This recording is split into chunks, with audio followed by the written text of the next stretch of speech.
How about this, John? The bottom 9, I've never seen us this bad in the NFL in terms of great teams and terrible teams. Here's the terrible teams. There are 9 of them. They've got 27 total wins. So in other words, you can do the math. 27 wins, 99 losses of those teams, of those 9 teams. We're talking about a lot of teams. There's the ones that are 2-12 and 3-10, all of the different numbers. They add up to something that looks pretty horrific. And as a matter of fact, one of the criticisms that I do have of the Vikings is they have played a lot of those teams that don't have very good scheduling, so you just don't know. And I'll even throw the 49ers in there, John, because when they played against the Niners, everybody thought they were the Niners, including myself. They're not. They've been hurt. They're not playing very well. They are on the fringe of maybe being a playoff team, but it's probably absolutely gone, really, at this point in time. But going a little bit forward, do you think this year there's only 2 quarterbacks scheduled to go in the first round? And are they going to be the first 2? Probably most likely, because the NFL is always going to do that. They're always going to go for the quarterback, which is the wrong position. You go for offensive linemen to protect a quarterback, and when you've done that, you get yourself into a spot. But the NFL, these GMs are idiots. They truly are. They just go for flash. So right now, I was looking at just about every site. Cam Ward is number 1. Shedeur Sanders, number 2. And the odd thing, John, is after that, there's no quarterbacks. But Colorado maybe should have had even a better record than they did, John, because the next guy is Travis Hunter, who we both know, he and Shedeur both played for Colorado. You got 2 guys in the top 3 picks. I would think that maybe you'd do a little bit better than they did. And that's not a shot at Dion. I'm just saying their record should have been a little bit better because they've had an opportunity. They've paid a lot of players. They've got a lot of NFL guys that are now coaches there that are building that thing up. But when you look at the Giants, the Panthers, the Raiders, Jacksonville, Tennessee, Cleveland, Jets, Bears, there's a lot of really pathetic teams out there. The Bears, by the way, have 4 wins, so they're at the top of this chart of crappy teams. But what do you think, John, about this going forward? Are they going to do the right thing and start drafting the guys that they need to have and need to pay to be into the position to then get a quarterback? And when you do you maybe wait for the guys like Sam Darnold, who over these years finally gets to the right place? He's got 3 great receivers, a great tight end, and a damn good offensive line. Well, LSU, I'll just give you those 3 letters, Pete, because you and I both know that that's receiver U. Mm-hmm. I mean, the best receivers in football play at LSU, period, full stop, end of story. Yeah. Now, tight ends are a different story. They have wideouts, and they run great patterns. They're fast, and they have good hands. Willie Gault, fast, not great hands. And I love Willie Gault. I love Willie Gault. He was right after my time with the Bears, Pete, and I've been with him at a lot of celebrity events, and he is a super nice guy. But, man, you look at an LSU receiver versus Willie Gault, and it's night and day in terms of, getting production done. And that's only because of Willie's hands. Nobody could run with the guy. But I think overall, Pete, if you're in a position to take those first 3, Cam Ward, Shedeur Sanders, or Travis Hunter, you take them. Whoever the team is, no matter if they need them or not, I take them.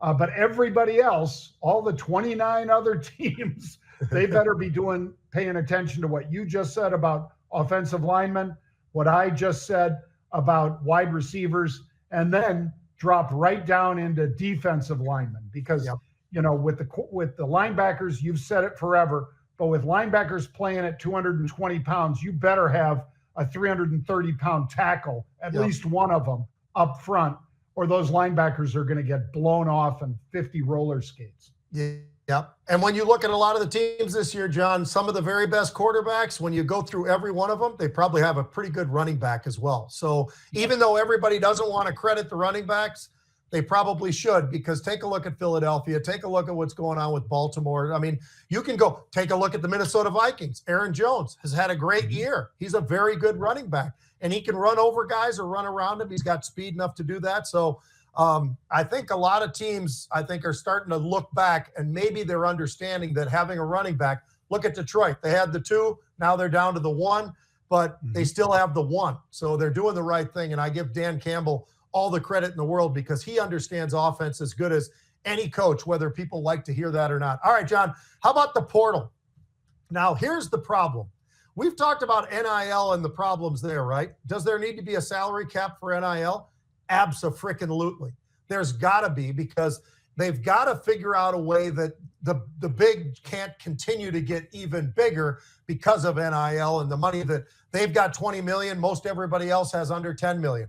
I don't know how fair that sounds to me. It doesn't sound that fair at all. So under the circumstances, they got to fix that. They also got to fix the portal, because what people don't know about the portal, John, is this. It opened up December 9th. It closes December 28th.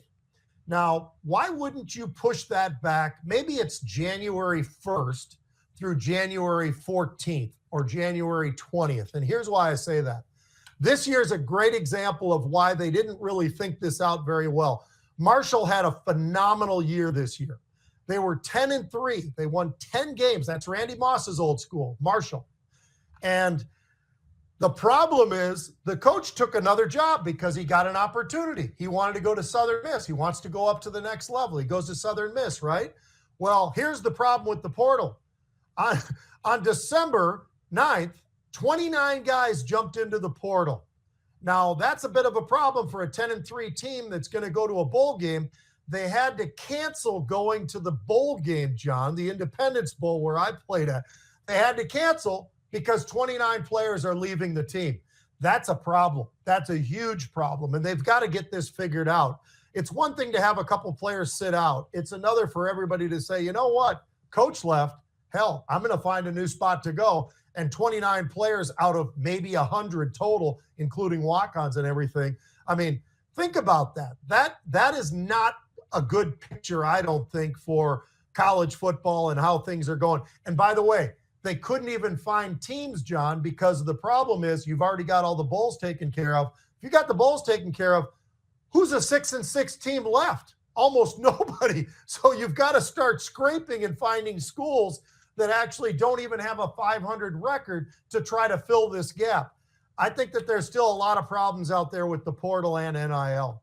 Louisiana Tech replaced Marshall, right, for the Independence Bowl. They basically got tapped when Marshall couldn't fulfill because they don't have 29 of those players. And maybe a few others just said, hell with it, I'm not going to play anyway.